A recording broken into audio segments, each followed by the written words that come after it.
بسم الله الرحمن الرحيم. الحمد لله رب العالمين، والصلاة والسلام على أشرف المرسلين محمد النبي الأمي وعلى آله وصحبه وسلم تسليما كثيرا. وبعد، اللهم وفقنا لما تحب وترضاه.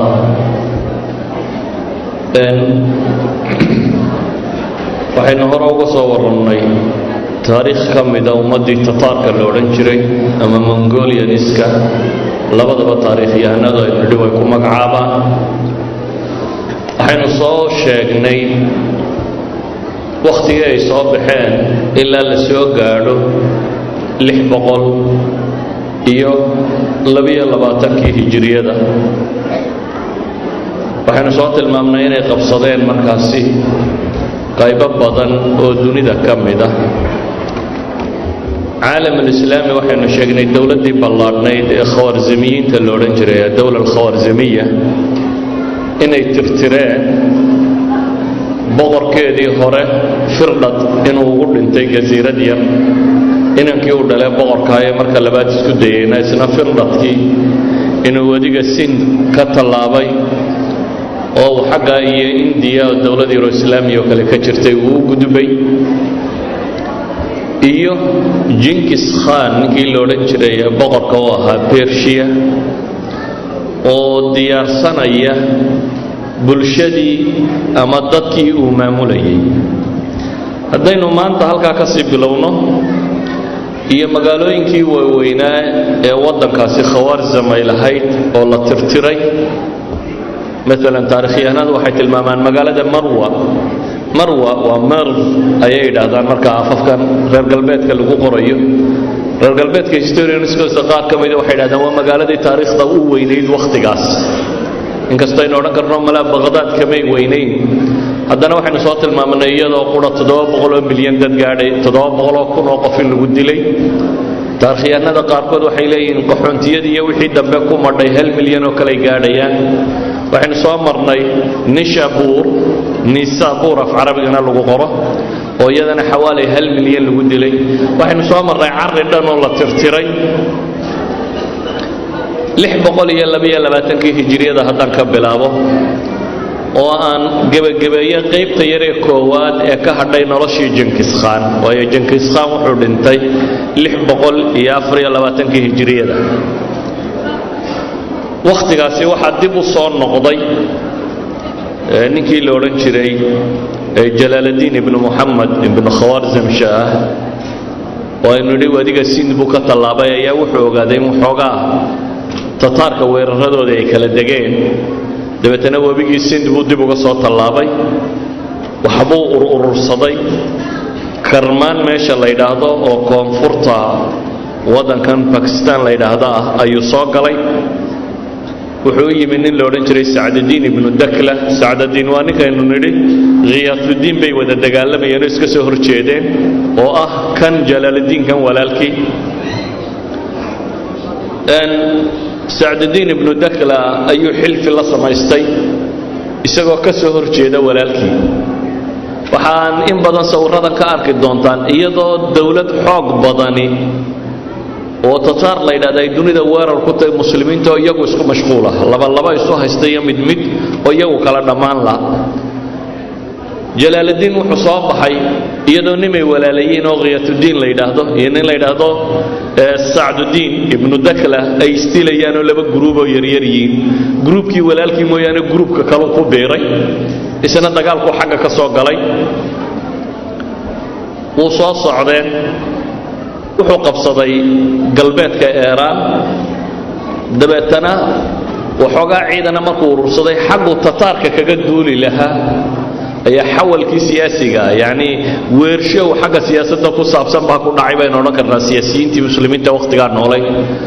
halkuu tataarka iyo ummaddan iska celin lahaa soo duushay ayuu weerar wuxuu ku bilaabay khilaafadii cabbaasiga oo sii daciiftay oo aan naf badanba lahayn. xaggeeduu weerarka u qaaday. magaaladan basro la yidhahda ee ciraaq ku taalluu 2 bilood go'doon ku hayay. dabeetana xagga iyo baqdaad buu u dhaqaaqay. baqdaad boqorkii markaa haysto aan mid fiican ahayn naasir lidiin illah ninkii la odhan jiray 47 sannadood buu xukunka hayay laakiin waaxid mufsida buu ahaa bay yidhaahdaan kaa dhankiisu u sii kacay boqorkaasi markuu maqlay dawlad khawarizmiiniya markii hore ay col ahaayeen markuu maqlay waxoogaa ciidan oo isu soo urursaday iyo basro la go'doomiyey iyo xaggiisa loo socdo ayuu tataarka waraaq u dirtay uu leeyahay ninkaa ha layga soo gaadhoano waa khilaafadii dhammayd ee cabbaasiyiinta ee muslimka matalaysay oo rabta inay tataarka xilfi wadaag la yeelato si looga takhalluso jalaaladiin iyo waxoogaagan uu wato tataarku laakiin waxay iyagu mashquul ku ahaayeen dhul tiro badan bay muddo yar ku qabsadeen dhulkaas sidii ay u dejin lahaayeen dawladnimadooda ugu sugi lahaayeen bay mashquul ku ahaayeen marka way joojiyeen futuuxaadkii tirada badnaa ay sii wadeen looma soo jawaabin ninkii la odhan jiray jalaaladiin meelo baqdaad agagaarkeedaa buu qabsaday dabeetana waqooyiga ciraaq buu u sii kacay faris dhulkii la odhan jiray buu qabsaday kor buu u sii socday faristu waa iiraan qaybteedan sare siiba kor buu uga sii socday waddankan yare hadda azerbaijan la yidhaahdo ayuu qabsaday dhanka galbeed buu uga sii socday azerbaijan markuu qabsaday waddankan ku xiga ee la yidhaahdo georgia waddankii la odhan jiray kurj ee luqa alcarabiya ay ku yidhaahdaan georgiyu haddana qabsaday waa ka sii socday wuxuu samaystay suldo waxoogaa leeg halkaa markuu marayo ayuu heshiis yar oo wakhti gaaban socday wuxuu la galay walaalkiisii khiyaasudiin la odhan jiray uu ninka kale ka taageeray dowlad waxoogaa iyabuu ka wintay markaa sanadkaa 622 ayaa waxaa geeriyooday khaliifadii dowla alcabaasiya maamulayay dowla alcabaasiya 137 bay soo bilaabantay markana 622 baa la maraya boqorkii markaa joogay oo naasir lidiin illah la yidhaahdo oo 47 sannadood xukumayay dowla alcabaasiya oo taariikhyahanadu ay yidhaahdaan wuxuu ahaa dadka siirada madowle dadka taariikhdiisu madowga tahay baa lagu tiriyaa marka laga warramayo khilaafooyinkii islaamiga nimankii xukunka soo maray 47 sanana wuu xukumayay taariikhdiisuna baal madow bay ku qorantay bay yidhaahdaan wakhtigaas u geeriyooday sanadka hijriyada ee 22 wuxuu iskaga gabagaboobay iyadoo tataarku wax duulimaad aanay soo qaadin laakiin muslimiintu dhexdooda ay isdildilayaan sanadkii 623 iyo 624 hijriyada markay uu soo bilaabmay waxa khilaafada islaamiga qabsaday nin marka taariikhyahanada muslimiintu ay aad u amaanaan waa ninka la yiraahdo al-Zahir bi amrillah al-Zahir bi amrillah waxay yiraahdaan aabihi cagsigiisu ahaa yani nin aad u fiican oo aad loo amaano ahaa ولذلك بقى تاريخيان كمسلم كي وين ليلى ابن الأثير وكم إذا رجي أحداث تاسي أما دعدوين كاسي وقت قال الله نولا إن كستوي سووا سقوط بغداد هرتاد ولنتي لكن هذا تاريخيان هذا هو وين وحكوا قريت تطارق وكم إذا وقت قال نولا أيها حليه هي خليفة المسلمين تمو قبل عمر بن العبد العزيز كذب نن لم إذا ننك كان ننك يرهد أبو الرمبو شيء كره يعني الظاهر بأمر الله وحو دقيا خليف في شناط الخلفاء الأربعة مركز إنه كان مادنه خليفة الله أماني وهو ينكدم به وعمر بن عبد العزيز عمر بن عبد العزيز وقت يسيبوا لي إلى يلقى قاعد يا وقت كان لحب قول يلا بيا لواتك لقى قاعد يو ووقت شاب قول سندات كله دو شنتا بقول السندات بولي هي نن أدقمة الظاهر بأمر الله ما قبل خلافة ضد المسلمين تا taxation tira badan cashuur tira badan oo dulmi ahayd oo dadka laga qaadi jiray buu baabi'iyay maxaabis badan oo muslimiin oo siyaasiyiin u xidhan buu sii daayay dadkii fuqarada ahaa buu wax badan taageeray wax badan buu ka bedelay bay yidhaahdeen dowladnimadii laakiin waa sida uu sheegay ibn Athir baa wuxuu lahaa wanaagga ninkan iyo bulshadan faasidka ay suma cuntamaan u malayn maayo buu yidhi inuu waqti badan sii hayn doono taariikhyahankaas qoraya sidiisii baanay noqoto waqti badan muuse haynin 9 bilood kadib وقريضي الله نحرسته وقتي وحكومي إنه محترم وها لكن سقال بلوضة قريحي وحقب صديني كدنبيي والمستنصر بالله لا يدهضه تضبيه طبعا سنضضنا في الأيام الحكم كهيي إلا اللي بغلي أفرتك لك قاريي جلال الدين قيبتي سيء وقبصدي أي فساد ككودي بعدين بدنوا يسبدل وقتها ما شرته لح بقول يا أفري الله باطن كي مركي تاريخ بالمريسي يعني تاريخي أنا ده مسلمين تو أنت بدن سنة بيو قرآن تسلسل كتاريخ جابه إلى عليا لح بقول يا أفري الله باطن مركي هجرية بالمريسي أي واحد انتي بقركي دولة دي وينيد تطاركة تمورجين لورنجري أما سقعان بحي مقعة جنكيز خان تاريخي أنا ده قاركود دوري اللي حدا بيكون شجعان قارنا إلا تضباطني يلا بأيوب قاري عمره يسوي ده نولش سنين كاسيو حقول ما يستيدل يجورع يبابين وحكت جاي دولة أرد حيسة من كوريا إلى إيوه بغداد دعل كده إيران بيرشيا الدولة أرد حيسة يعني والدولة ككوابا محي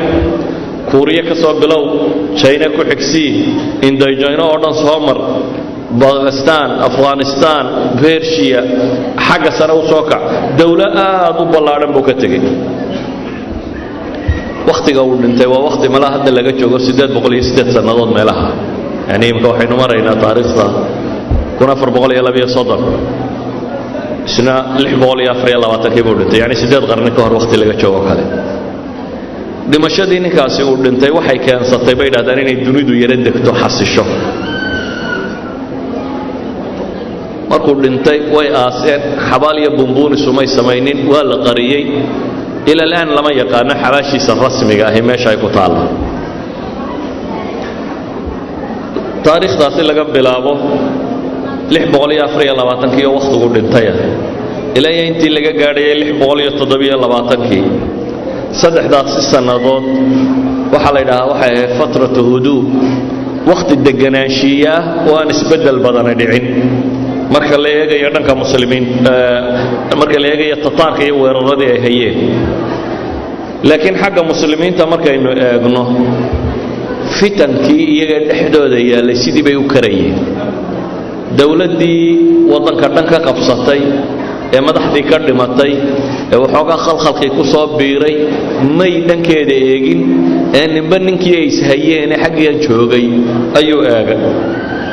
dabeetana waxa dib u cusboonaaday jalaaluddin aynu sheegaynay iyo walaalkiisii kale qiyaasuddin labadaba waxa dhalay dawlad khawarizmiya ninkii haysan jiray iyaga murankoodii baa dib u bilaabmo dib ay u dagaalameen ciraaq iyo faris persia ayaa dagaalo cusub ka bilaabmeen dhanka muslimiinta wadankooda intii ugu dhaxaysay oo ah shaam iyo masar iyo intaasi waa qalbi العالم الإسلامي bay ahaayeen oo qolana baray ka xigtay qolana galbeed bay ka xigtay qoladaasna iyaga is haysta oo dagaalkoodii ba tiro batay iyagoo inta cidda xukunta waa reer qura وصلاح الدين الأيوبي بقري لو رجل مسلم كهاي قدس دب حرية وعدي وكتجي لكن إن ما دي سيبا دولة دي أنت كلا قيب صدين هي وحي وصير لا يبقى يصرف أي مركز يقوم هذا حسب الشراء هي نوع حق الصعدة خلاق التراب بدن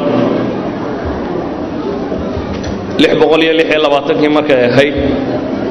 أيا أيوبيين تدحدوا دي ستيل كيس كدي ليين متكمدة أيا بيت المقدس كي وحرية صلاح الدين ku abtirsanay mid kamida ba yiri qolo kristana nasaarada ay kan dinsiinaya bayt al-maqdis bisharta anna meel heblaysiya qolo heblayana ila cadaadiya qolo kale ay walaalayeen dib loo siiyay masiixiintii ba dib gacanta loogu galiyay bayt al-maqdis in la siiyo imaaraat shaam ku yaala qaar kamida jalaaluddinki weerarkiisii uu iska sii waday turkiga qayb ka mid ah buu galay magaalo khalaat la yiraahdo ayuu go'doomin ku qaaday waa magaalo yara adag bay ahayd go'doomintii waxay keensatay muslimiintii ku jirtay xad la yiraahdo ayda iyo bisadaha la cunay markii dadkii gaajooday wax la liqa la waayay ay iyo bisadaha la cunay akhiiranna way isdiibtay uu qabsaday markuu qabsadayna raggiina wuu laayay dumarkiina wuu adoonsaday carruurtiina wuu gatayba oo adoomuu ka dhigay hadda waa muslimiin dadku sidaa u galaya dad muslimiina tataarkiina dhinaciisay joogaan waliba tataarku dawladdii aabihii bay rideen iyo isagaba nimankii wixii ku sameeyey xaggooda ma eegina kolba tuulo yaroo muslimiin ama gobol yaroo muslimiini joogto dhankoodu duulimaad u sii wada tataarka markaynu iyaga dib ugu noqonno odaygoodii wuu dhintay odaygu 4 wiiloo dhigi cabaabuu dhalay oo la mida isaga laakiin labadii waaweynaa ayaa isqabtay jaaji ayay carabtu qoraan jooji na qoladan gaaleed baa qora jooji ninka la yidhaahdo iyo walaalkiisii ku xigay ayaa isdilay markaasi oo isqabsaday jagati kan la yidhaahdo jagatigu waa luqadan imika luqal jagatiya la yidhaahdaa meesha ay ka timi tataarkan muslimiinta hadda meelahan yurubta qaar degan iyo raashiya iyo waa luqada ay ku hadli jireen ee abtirsiintoodii hore ay ku xidhan tahay jagati oo inankii labaada dhaqanku wuxuu ahaan jiray inuu qabsado boqorka inankiisa ugu weynayo jookhaya jagati baa isa soo taagay joojiya jagatiga isa soo taago wuxuu yidhi marnaba u hoggaansami maayo kaasi inuu qabsado dhexdhexaadintii waxay noqotay in la yidhaahdo ninka saddexaad ha qabsado ninka saddexaad waa okotay nin la yidhaahdo oqotay iyo okotay ayay carabtu qoraan qoladan qaadnee ogidia ayay qoraan qoladan reer galbeedku ninkaasi ayaa dawladnimadii oo wiilkii saddexaad ee uu odaygu dhalaya ayaa dawladnimadii gacanta loo geliyey dawladdii markaa waxaa bilaabantay dawlad cusub oo uu xukumo ogaday ninka la yidhaahdo okotay markuu waddanka qabsaday wuxuu dib ugu noqday inuu dawladdiisii dib u habeeyo inuu dejiyo dawladda halkii salka u ahayd oo ah China iyo Mongolia 624 ilaa 627 saddexdaas sannadood wuxuu ku jiray bay yidhaahdeen inuu systemka dib isugu hagaajisto oo muramada walaaladii uu dhammeeyo dawlad xooggan ay dib u noqdaan kadib wuxuu magacaabay qaa'id caan ahaa oo Shormajan loo odhan jiray ayaa waxaa loo magacaabay inuu weerarada bilaabo caalam alislaami weerarkii lagu qaadayay taariikhdu markay hijrigii maraysay 628 ayaa waxaa bilaabmay ninkaasi ciidamadiisa inuu dhankan u soo kaca haddaynu dib ugu noqonno intay ishabaynayaan tataarku muslimiintu sidii bay isu dilayeen oo furqadii dadka muslimiintu sidii bay u taaleen jalaaludiin marka la eegana Shormajan markuu ciidamadiisii soo bilaabay ee dagaalka ku soo qaadayba firdad buu bilaabay dabeetana waa la eriyaday aabihii markaynu ka warramaynay waxaynu ka warrannay isagoo intaasoo magaalo laga saaray oo ciidan yaroo tataari daba ordayaan oo kolba meel ka dhacaya boqorkuna uu yidhi nolol ha lagu soo qabto sidii uu ordayey baynu ku tilmaamnay baxrul qaswiin inuu ka baxay jasiiradii yaroo baxrul qaswiin ku dhex taalla buu ku baktiyey baynu halkaas ugu dhintay kanna dib baa loo soo eriyaday carruurtiisii waa la qabtay waxan waa la qabtay balaayaa isna ku dhacday weliba jalaaladiinka kane intaan tataarku eriyanin dagaallu wuxuu la galay muslimiintii kale al-Ashraf ibn al-Aadil ninkii la odhan jiray oo xukuma diyaar al-Jazeera labadan wabi ee Ciraaq mara xaggoodan waqooyiga waxaynu odhan karnaa waa Ciraaq waqooyigeeda iyo koonfurta Turkiga intaa isku xukuma ayuu dagaal la galay dabeetana 2 goor buu kaasi jabiyey Shormajan iyo ciidamadiisii way soo socdaan muslimkuna halkay isku sii dilayaan labadan kooxood baa isdilay 2 goor baa la jabiyey Jalaaludiin waxa kaloo jira Iran galbeedkeeda iyo Baghdad dhexdooda buuraley weeyaan buuraley yar oo dheer oo luuqa ku taala buuralaydaasi waxa degan taa'ifo Ismaaciiliya yani taa'ifo Shiica waliba shiicada kuwan Ismaaciiliyada la yiraahdo Aga Khankan iyo kooxdiisii طائفة إسماعيلية دقن كوي حشاشين تلوري جريبي هاي طائفة داسي قلعة الموت اللي هذا بيله هانشرين ماشى سيد دقنايين لمن أدور بدن أو دجال بدن أو أساسينيشن إسكنا أدور في عن ده كان هوست اللو خارجين أدور يقارن بيه هاي qolada sunniga col bay la ahaayeen kadib waxay fakareen jalaaludiinkan agtooda kolba cid maraya bay ka cabsadeen dabeetana tataarkay waraaq u direen ay leeyihiin ninkii jalaaludiin laba goor baa la soo jabiyo aad buu u liitaa haddaa iminka jaaniska ka faa'iidaysataan waa waqti laga takhallusi karo warkaasaa gaadhay tataarkii dabeetana way yimaadeen jalaaludiin ayay ku dhufteen haziimo aad u foolxun si foolxun baa loo jabiyey wuu cararay sidii aabbihii buu kolba magaalo galay sidii loo eriyanayey ayaa markii dambe magaciisaba la waayey meeluu ka baxay ciidamadii iyo wixii iskaga tegoo keli firnaday boqorkii dhammaa ee muslimiinta looga taaga lahaa ayaa isagii waxa la waayey meel allaaliyo meeluu galay taarikhyahanadu waxay yidhaahdaan siduu meelaha ugu dhuundhuumanaya isaga soconayey show kurdistaantan u dhex galay ayuu maalintii dambe wuxuu ku soo baxay baa layidhi nin reermiyi iyo kurdiya oo meel iska degan ninkan reermiyiga ee kurdiga berigii hore uu dagaalada waday buu walaalkii dilay dabeetana ninkii reermiyigaa maruu ku soo baxay buu war kumaad ahaydoo malaha lagaa yaro cabsadiyo wuxuunbuu isyidho wuxuu idhi jalaaludiin baan ahay jalaaludiin ibnu muxamed dowla alkhawaarzimiya boqorkeedii baan ahay ma ninkaasaa tahay ah waa si fiican waa martisooray soo dhowow buu yidhi martisoor fiican buu u sameeyey habeenkii markuu khuuriyeyna intuu faas qaatay ayuu madaxa ka gooyey jalaaludiin odaygaa yare reermiyigaa baa ku tegey isaga warkiisu wuxuu ku dhammaaday isagoo kurdistaan dhex maraya ayaa ninkaa reermiyiga ka takhallusay bay idhaahdaan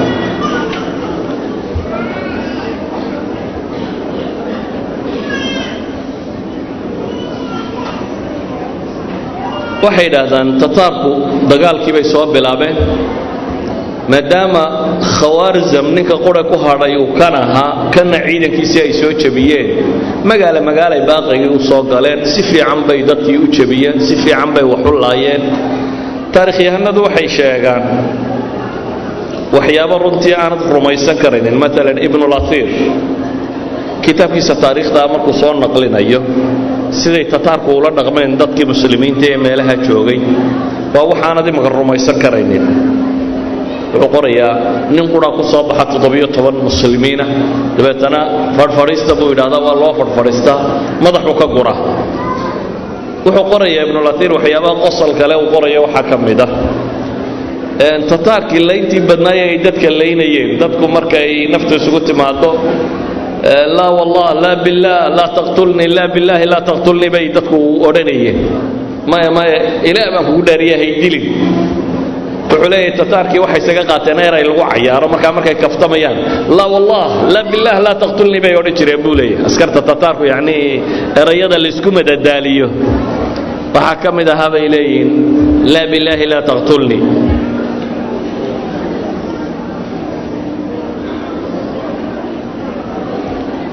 dowlad almongoliya ama tataarku waxay qabsadeen markaa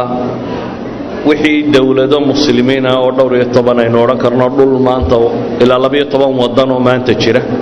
waa turkmanistan iyo tajikistan iyo afghanistan iyo waxaasoo dhan istaanadoo dhan soo mar ilaa bakistan ku soo dar ilaa iiraan ku soo dar ilaa azerbaijan ku soo waxaasoo dhan bay qabsadeen iyaga iyo dowlad alcabaasiya waxa u dhaxeeya markaa luuqii yaraaye ay deganaayeen nimankii shiicada ismaaciiliyada la odhan jiray taariikhda marka la soo gaadhay 629 ilaa 634 shantaas sannadood isbeddel badan may samaynin ee waxay isku dayeen inay dowladnimadoodii adkeeyaan meeshii dowla alkhawaarzimiya ay ka talin jirtoo dhanna iyagu caga dhigtaan intaa waxaa ku gebagabaysmay dowla alkhawaarzimiya iyo warkeedii oo aynu labadii muxaadare hore kaga hadalnay halkan waxaa ka bilaabmaya markaasi weeraradii labaad ee ay qaadaan nimanka tataarka la yidhaahdo nimanka tataarka weeraro dhowra baynu akhriyi doonnaa haddii wakhtigu inugu sigo hadda halkan waxaa ka bilaabmaya weerarkii labaad ee rasmiga ahaa ay qaadaan oo dhul cusub ay ku qaadaan weerarkoodan rasmiga ah waxaa loogu talagalay inuu hogaamiyo ciidan uu wato nin la yidhaahdo batu georgi baa dhalay yacni batu waxaa awoow u ah jengis khan وباتو ابن جاجي ابن جنكيز خان. باتو عيدا وطايا وحلو صدري بحر القزوين بدل لا يراهدو iyo meeshaasi wuxuu bilaabay markaa inuu Russia iyo dhankaasi weerar ku qaado. wuxuu qabsaday webigan Volga la yiraahdo. dadkii Turkida ahaa ee meesha waxa degi jiray Atrak, dadkii Turkida ahaa ee webiga Volga la yiraahdo ayuu wada qabsaday. kor buu sii socday 635kii ayuu wuxuu weerar ku bilaabay markaa Russia. caalamul islaami xageedii markaa inuu soo jeesan ciidanka weyn waxa loo jeediyay xagaasi. Russia ayuu dagaal ku bilaabay. oo Russia magaalooyinkii waaweynayda ay lahayd oo dhan bay xabad u jiideen. waxay qabsadeen magaalo Riidan la yiraahdo, waxay ku xigsiiyeen Kolomon, waxay ku xigsiiyeen Vladimir, waxay ku xigsiiyeen Sozdal, waxay ku xigsiiyeen Moscow caasimaddiya, waxay ku xigsiiyeen Koryev, waxay ku xigsiiyeen yani isay magaalo ilaa ay Tuzuk dhowr iyo 10 magaalo waaweyn oo magaalooyinka Russia bay qabsadeen. haddaan si kale u tilmaamo waxay dhahdaan Russia masaaxadeeda markaa waxa lagu qiyaasayay ilaa iyo 17 milyan oo kiiloomitir murabbaca. 17 milyan oo kiiloomitir waa imisa? waa inuu dhigata dhulka Soomaaliya malaa 27 jeer. Soomaaliya waa 600 iyo maxay 627 kiiloomitir bay ahaan jirtay jamhuuriyadda Soomaaliya intay ahayd. dhulku laabmi kara yani intaas soo jeer 27 jeer oo Soomaaliya ah ayay 2 sano gudahood ku qabsadeen. waxa qiyaastaa dhul baaxadiisu Soomaaliya 27 jeer tahay oo 2 sano gudahood ciidan maray. 2 years within 2 years bay waxay ku mareen wadankii Russia la oran jiray dhammaantii bay jiideen. waa 635 iyo 636 magaalooyinka markay galaan dhaqankoodiina way ku wadeen ahaa inaan wax dhaqaaqa la sii deynin. Moscow oo kale waxa la yiraahdaa dhagtay dhiiga si fiican ugu dareen. 638kii markay maraysay ay waxay bilaabeen markaa inay weeraradooda Yurub ku soo jiheeyaan. Batu ninka la yiraahdo oo ina Georgia curadkii ama odayga ninkii weynaaye uu Genghis Khan dhalay ayaa dhalay. wuxuu bilaabay inuu Yurub weeraro. weerarka koowaad waxa lagu bilaabay wadankan la yiraahdo Ukraine. Ukraine waa wadan masaaxadiisu taas Soomaaliya ku dhadhaweyd waa 600 oo kun kiiloomitir halka Soomaaliya 627 ka ahay. Ukraine ayuu dagaal ku soo bilaabay. Ukraine dhammaanteed buu qabsaday ilaa uu ka soo galay caasimadoodan Kiev ayuu qabsaday. 639 markay maraysay ayuu ciidan yar oo ciidankiisii ka mid ah Bayder nin la yiraahdo loo dhiibay. weerarka bilow baa la yiri Yurub waa in la isku gaala bixiyaa markaa. weerar buu ku qaaday markaa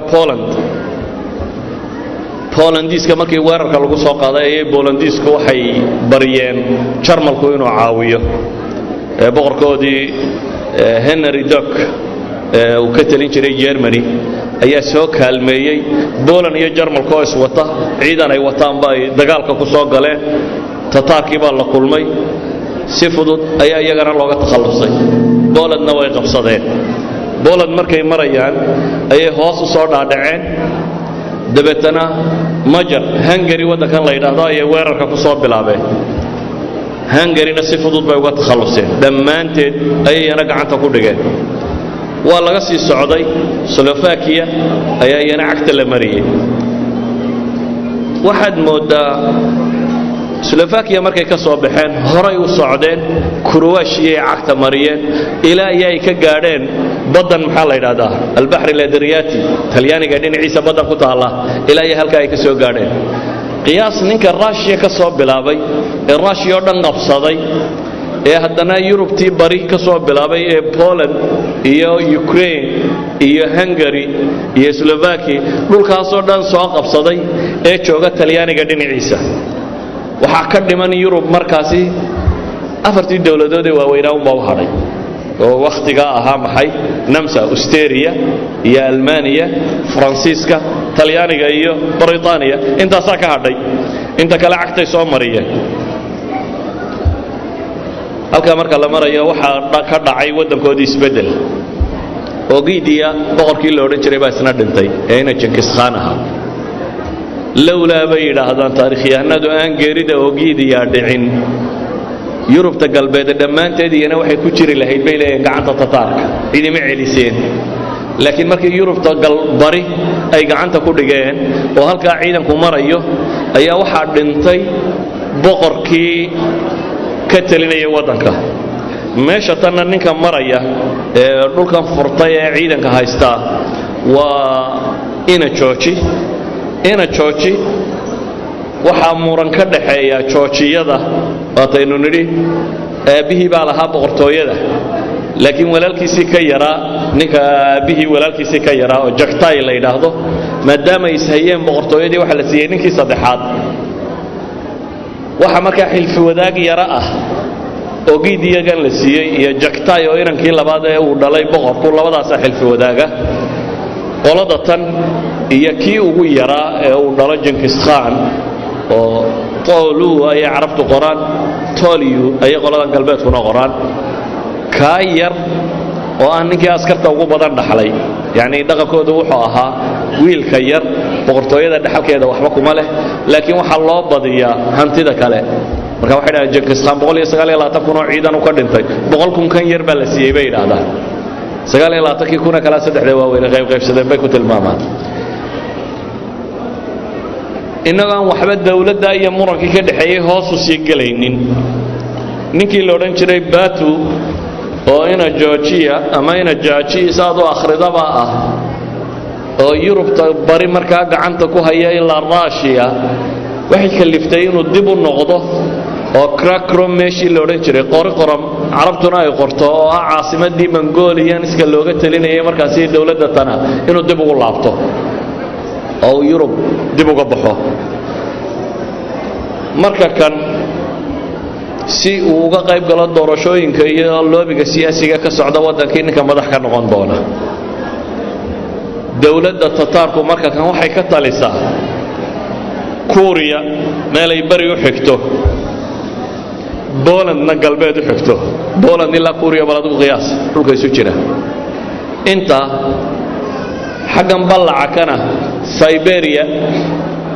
ilaa iyo laga soo gaarayo maxay badda China inta ka dhaxle inta ka dhaxle ayuu xukuma dood kadib madaxnimadii waxa loo gartay inuu qabto Guyuk ama Kuyuk nin la yiraahdo oo uu dhalay Okatay dawladda tani miisaanka ay lahayd waxaad ka garan kartaa wufuudii caalamka ka yimi oo uu ka mid yahay caalamul islaami 3,000 ilaa 4,000 oo qof baa ka qayb galay baa la yiraahdaa boqorka caleemasaarkiisii oo ah wufuud laga keenay maxay dunida wixii boqor yar joogay iyo wixii meelaha joogay si looga qayb galo caleemasaarka boqortooyadan ee dunida ka talaysa sideedaba waxay dhaadaan taariikhda maanta la hayo dawlad mar talisa oo Tataarku intuu ka taliyay ka weynimay soo marin taariikhda bini'aadamka gaal iyo muslimiin waxa doonta isku dar dawlad mar tarisa oo masaaxada dhulka mar quran nin boqoro qurigu u wada taliyo oo dawladda Tataarka ka ballaaranimay soo marin ninkan yar ee cusub ee qabsaday Kuyuk la yiraahdo wuxuu isagu ra'yigiisu ahaa futuuxaadka in la joojiyo laakiin wadankii ballaarnaa ee la qabsaday in si rasmiya loo xukumo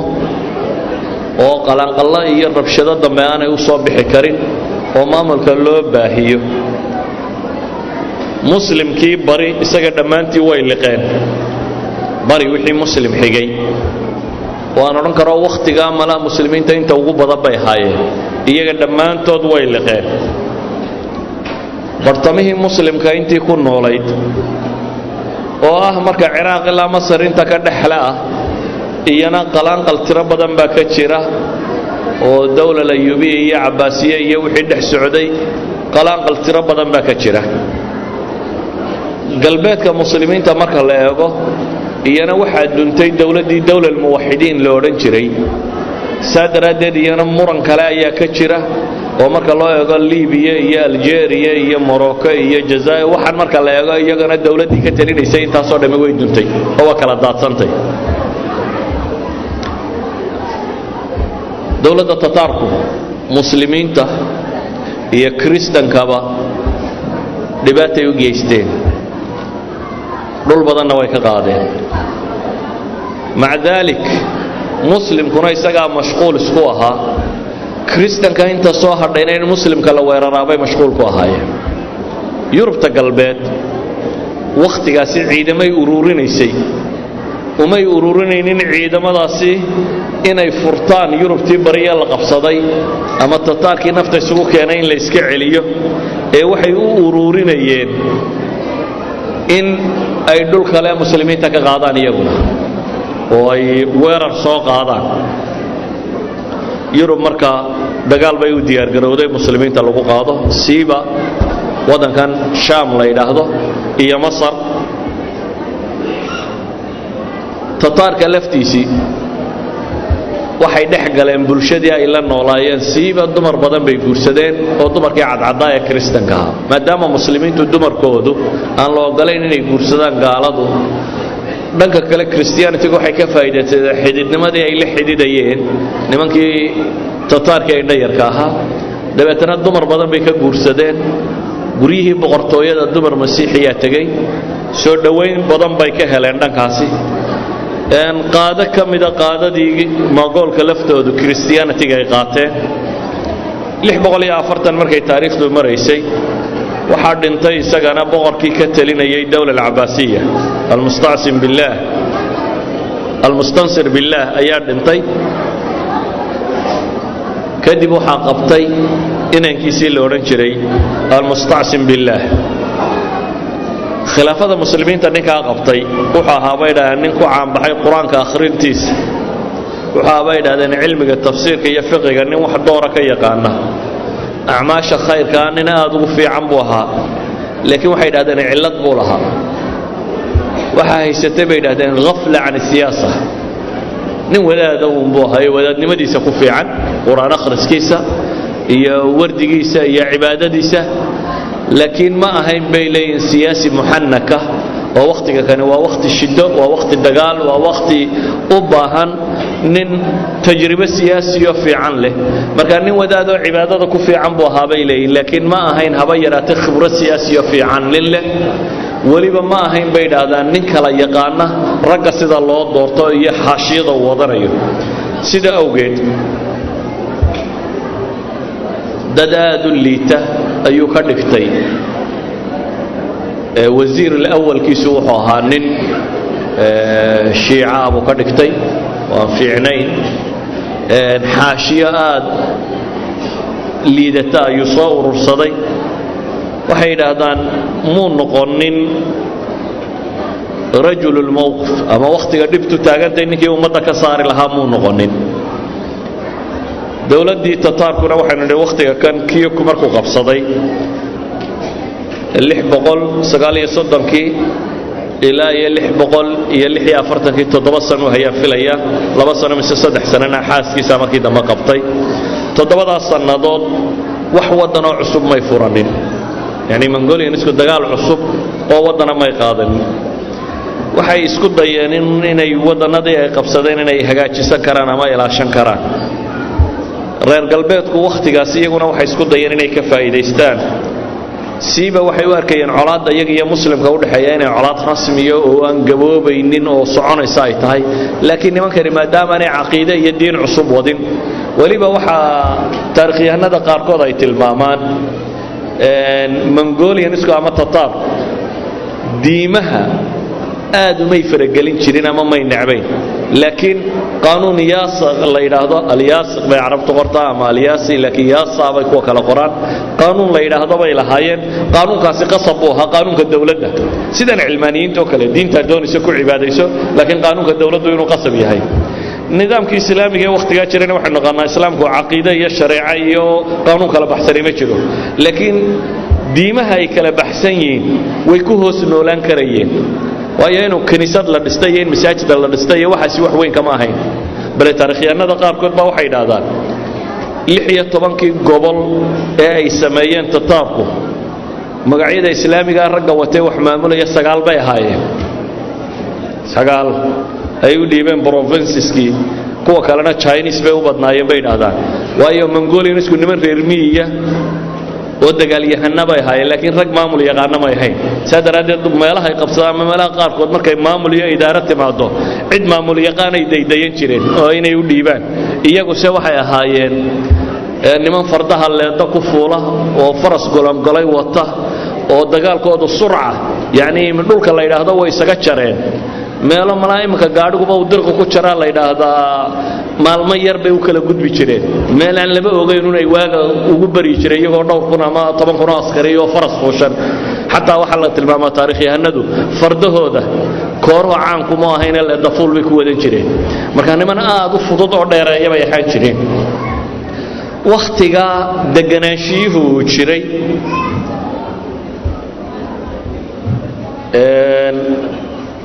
reer galbeedku waxay u fakarayeen iyagu baytul maqdis iyo agagaarkeeda iyo muslimiintan siday u jabin lahaayeen dabeetana Innocent-kii afraad waa boobkii Innocent la oran jiray Innocent-kii afraad safaarad buu diray wuxuu u diray Karakorum ama Qaraaqrum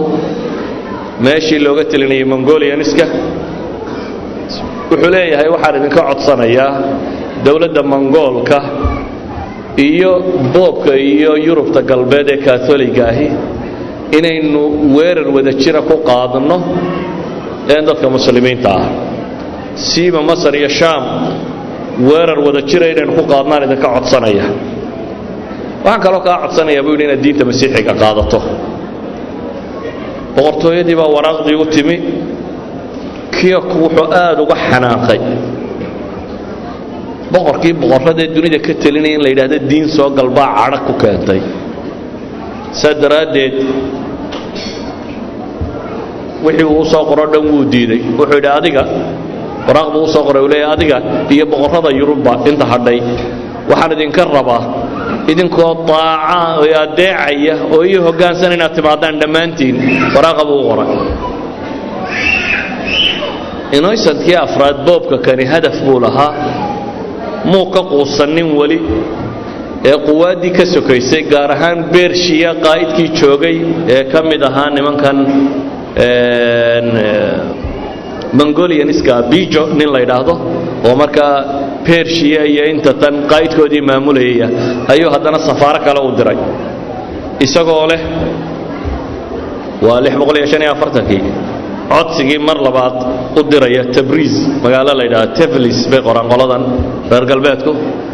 Tabriz kaas baa loo diray ninka jooga Bijo la yiraahdo inuu aqbalo qadiyadatan aad buu soo dhaweeyay Bijo wuu karaameeyay qoladii masiixiyiinta u timi laakiin isagu go'aan ma qaadan karo ilaa iyo boqorkii weynaaye kiyuk uu qaato boqorkiina waxa loo geeyay ra'yigiisu halku joogay wadannadii reer galbeedku fikradii uu dirayay boobka qura kuma ay qancin iyo waxa kiiye ciidan urursi baa la bilaabay waxa bilaabmay Louis-kii sagaalaad ee Faransiiska ka talinayay inuu ciidamadii Catholic oo dhan soo hogaamiyo ciidamo ururis in lagu sameeyo jasiiradan Qubrus la yiraahdo oo ciidamada la isugu keeno markuu Qubrus yimi ayuu haddana waraaq kala qoray tii saddexaad baa la qoray oo laga codsanayo nimanka Tataarka ahi hadiyooyin tiro badan iyo wax tiro badan uu dhiibay waa 646 bay maraysaa markaa in dagaalka ay la soo galaan marka kan khaqaanku yani asalka khaanka aha boqortooyada laakiin markuu odagii dhintay caruurtiisii kii boqortooyada loo doortay meena kuwa kale midba gobol dawlad gaar ah baa la siiyay mid walba khaan baa loo bixiyay kii madaxda wada noqdayna marka khaqaan bay ka dhigeen khaqaanku marka waa kiyok waa kan meesha oo dhan isku haysta khaqaanku uu soo dhaweeyay nimanka kan aad uu soo dhaweeyay laakiin waraaqdii saddexaad waxay timi 646 isagoo kiyugii markii hore deel xidhiidhka la sameeyay isna dhintay geeridiisa bay la kulmeen geeridiisa markay la kulmeen markan meeshii waxa qabsatay saddex caruur oo yar yar buu ka tagay hooyadood ayaa oqol qaymosh la yiraahdo ayaa looga dhigay wisaaya inay carruurta hayso oo kuriso ilaa iyo intay dawladana iyadu boqortooyada sii maamusho laakiin nimankii dagaalyahanadii reer miyiga ahaa kumay qancin in naagi ka taliso dabeetana mudda dawladdii Mongolian isku khalkhal gudeed uu galay 3 sannadood bay islaantaasi hor fadhiday waa la murmay akhiiran waxa guuleystay loobigii inanka weynay wixii uu ka tagay ka yari wixii uu ka tagay Georgiga iyo carruurtiisa waa Batu ciidankii Yurub qabsaday ninkii hogaaminayay family-gaasi iyo family-gii yara oo tuuli ay yiraahdaan labada family is gargaarsaday oo gaadiya iyo Chagtai labada family-na way isgargaarsanayeen oo iyaga saddexda boqor kala dambeeyay ahaa labada boqor kala dambeeyay siiba akhiiran boqortooyadii qoladii yaryareed iyo wixii oo dhan waa laga qaaday afartii inana uu dhalay ninkii la oran jiray Genghis Khan kiisii ugu yaraa qolo ku abtirsata ayaa meesha qabsatay waa Mango ama Manko ninka la yiraahdo Manko Khan loo qoro marka la dhameystirayo ninkaas meesha lagu wareejiyay 3 sannadood ee habartani meeshan haysatay qoladii Faransiiska iyo reer Yurubkii wada socday way sugi kari waayeen in ciidamo u diyaaro Qubrus weerarkooda ay qaadeen waa Crusadeska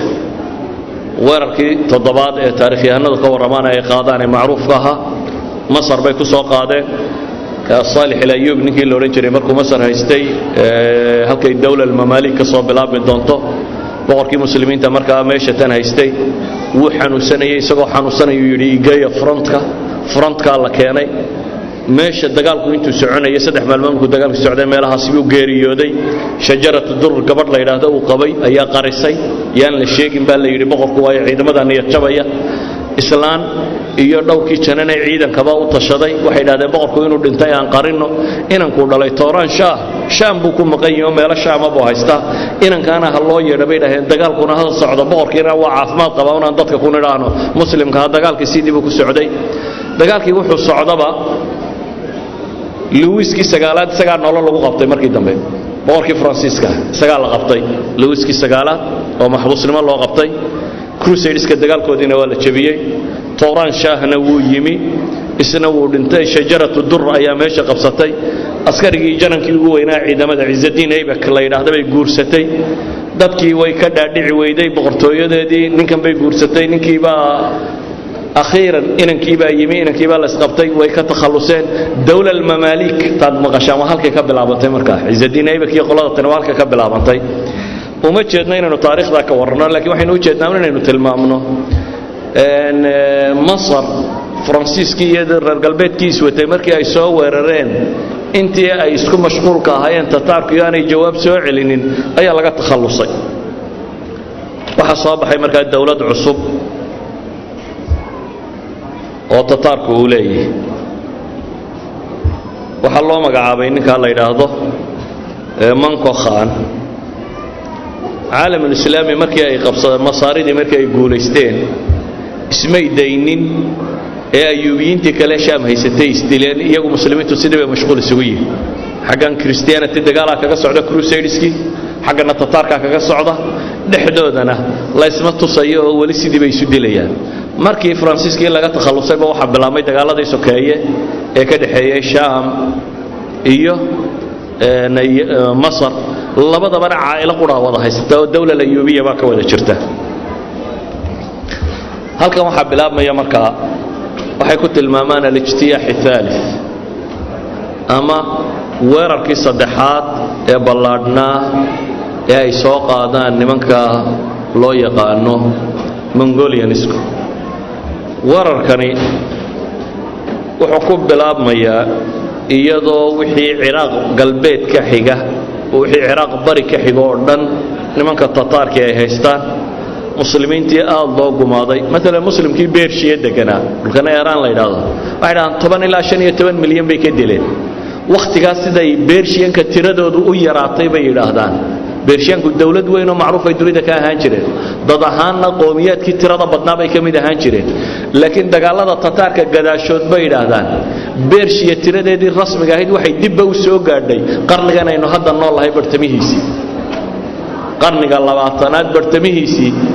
ayay tiradii eeraantu dib u soo gaadhay baa la yidhaahdaa waqtiyada meesha ay joogi jirtay sidaa ogeed baa waxaa lagu tilmaamaa waqtigaasi tataarku uu marayay 10 ilaa 15 milyan oo beershiyan muslima inay xaaqeen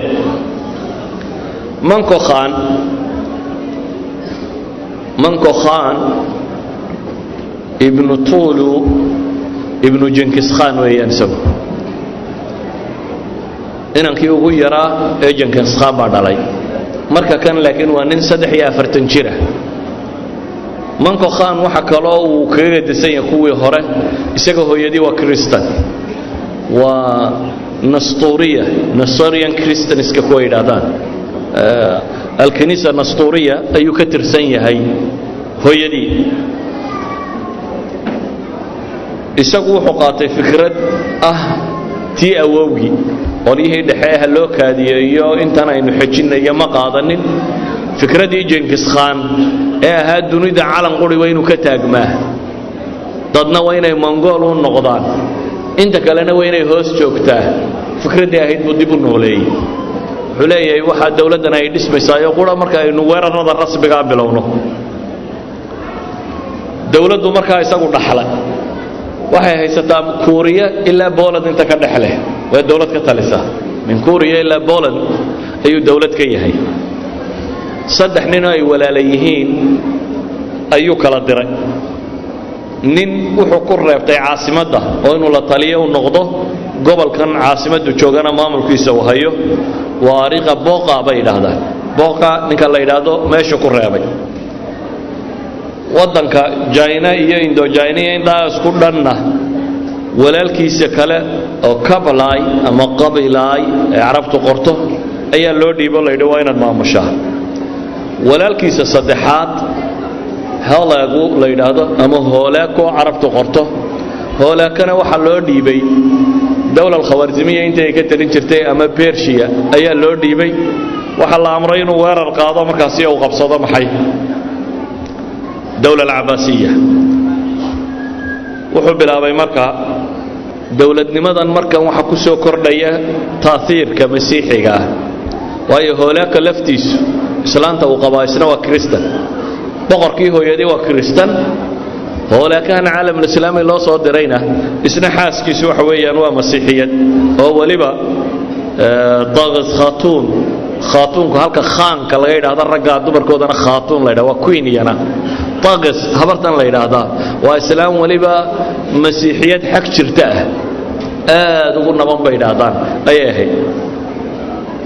wuxuu bilaabay markaa inuu dejiyo khidadii dawlad al-Abbasiyya sidii looga takhalusi lahaa كل فرح ما يسأل الدولة العباسية نريد يا أحمد سوف رسائل هلقا كجوجيو السلام عليكم